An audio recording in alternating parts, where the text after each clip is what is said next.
Ang aking buhay ay mistulang hamog na sumulpot na unti-unti ring naglalaho. Ang mga karangyang makamundo ay nagmamaliw na panaginip.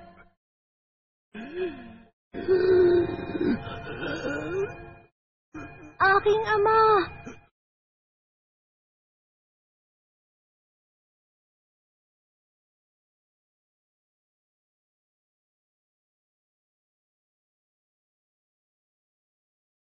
Ang hukbo natin sa Diyoson. Paatrasin mo na. Ang aking anak na si Hideyori.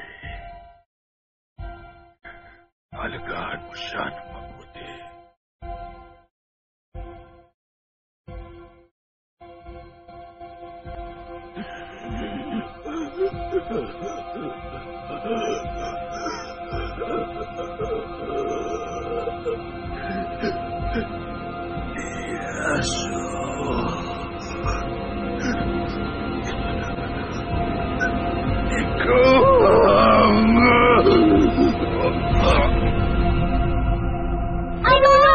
Mahal na pinuno!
Asintahan!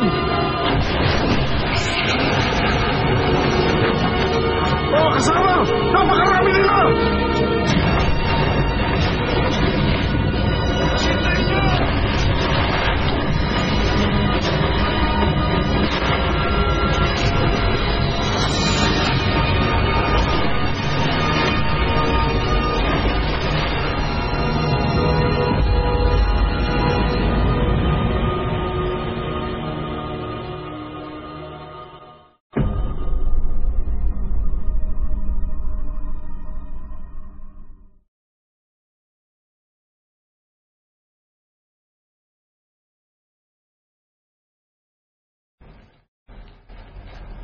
Hoy! Bilisan niyo ang kilos! Marami pa kayong bubuhanin! Padaliin ninyo!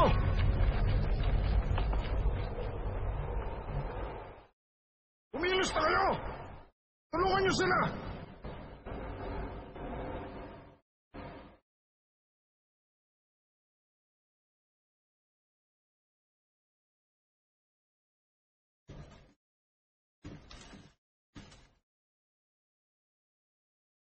Anong nangyari? Nakausap mo na ba si Liuting? Sabi po niya, hindi niya mapipigil ang Ming.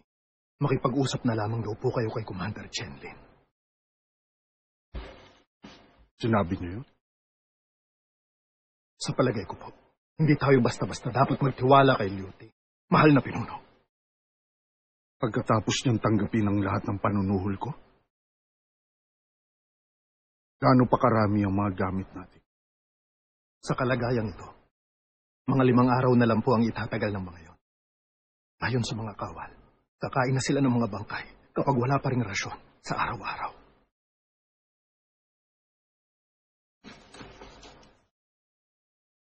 Ang ating hukbo ang kahuli-huli ang nakatanggap ng kautusan na umatras.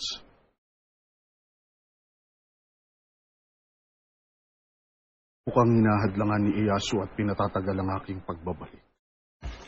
Kung totoo yan, aalis na sa Ulsan si Kiyomasa. Uunahan niya kayo dahil magkakampi sila. Hindi yun makabubuti. Magsasabuatan sila upang sila makinabang. Panganganib ang buhay ni Hideyori. Kailangang makabalik tayo sa lalong madaling panahon. Subalit, ang barikada ay...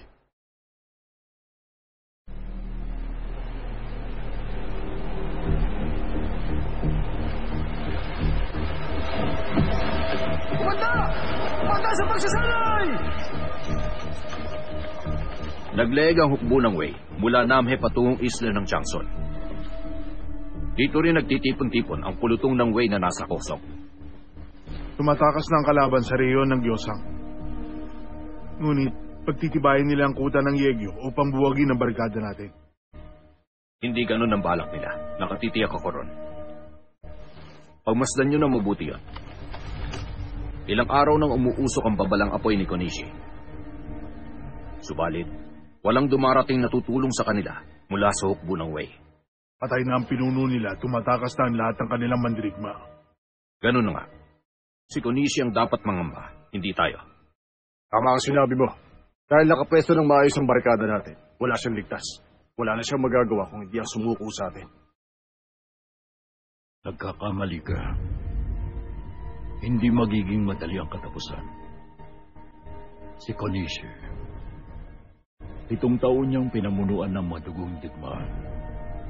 Nakatitiyak ako na hindi siya susuko ng ganong kadali. Hindi siya papayag na walang sagupan. Paghandaan ang nakaambang pagsalakay. Maliwanag ba? Opo, Admiral Lee.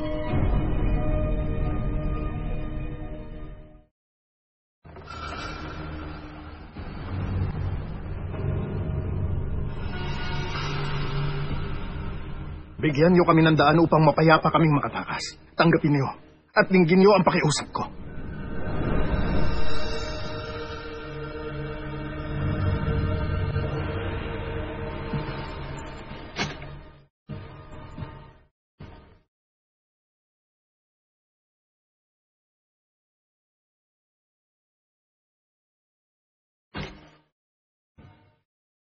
Natitiyak kong sasang-ayon kayo. Tapos na ang gulong dulot ng tigmaan, General. 战争已结束，能给出退路，定保救。 May kapangyarihan kayong wakasan ng digmaan. Kayo lamang ang paraan. Hayaan niyo yung tuluyan ng mabaon sa limot ang nakaraan. Pagbigyan niyo kami. Alang-alang sa kapayapaan. 望不计前行，以和为重。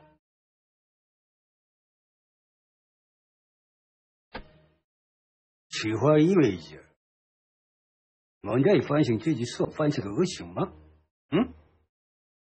Pagsisisihan niyo daw ba nagawa niyong kasalanan? Ang totoo po. 讲道，我不是为了家里朝圣而来，是为了征伐明朝，乖乖让我避免死伤。 Ang sabi niyo daw sa Choson, bigyan daan nila ang pagsalakay niyo noon sa Ming. At bilang kapalit, hindi sila madadamay. Ang pinuno niyo si Hideyoshi. Nasisiraan ng pait. Totoo naman, di ba?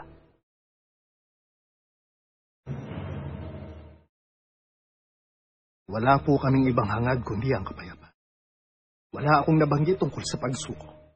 发慈心是为了求和，而不是投降。 我要是不肯呢？ Paano raw kung di siya sumang-ayon? Kung yun po ang nais niyo, madaragdagan ang bilang ng mga bangka.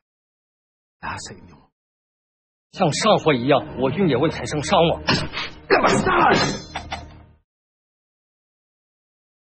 Iparating mo to kay Kunishi. Malaki ang kabayaran kapalit ng kapayapaan. Para sa kanya, ayoko makipagkasundo. Umalis ka na.